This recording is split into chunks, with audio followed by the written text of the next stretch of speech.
Something that I hear all the time from non-vegans is that they don't like vegans because vegans are too aggressive and angry. And I think there's a big piece of the puzzle being ignored here. These non-vegans actively turn a blind eye to these industries, refuse to look at footage, and do everything they can to ignore reality because reality is so horrendous and difficult to grapple with. Vegan activists, on the other hand, purposely put themselves in a position to bear witness to these atrocities because they know that it's important to know the truth. Vegans are angry because it is something to be angry about. Outrage is a normal and healthy response to the horrible atrocities that we see in these industries on a day-to-day basis. What is not a healthy response is just turning a blind eye, burying your head in the sand, and continuing to not only ignore, but also prop up and fund these industries that do horrendous things. Even small farms are still exploiting animals, but we don't want to hear that. We don't want to talk about it. Really, at the end of the day, saying that you won't go vegan because vegans are mean,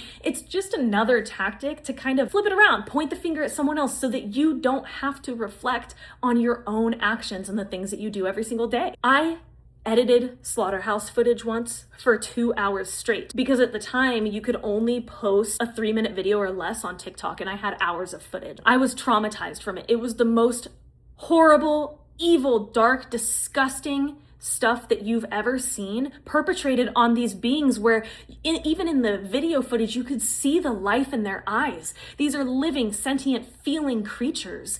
And we're doing these awful things to them. Awful doesn't even describe it. My body was so overwhelmed with the trauma of all of it that I went into the room and I unleashed and started yelling at my partner, not at him, but like yelling and releasing, and he was there to receive that and listen because I was so angry, and I wound up crying, curled up in a ball on the bed. That is how horrific these things are. I'm sensitive, but I'm not the most sensitive person out there, okay? I've got some thick skin. That shit broke me. So what you're doing is you're talking to people who see the truth of what you pay for, and then you're telling them that they're overreacting to the horrors of the reality of the situation.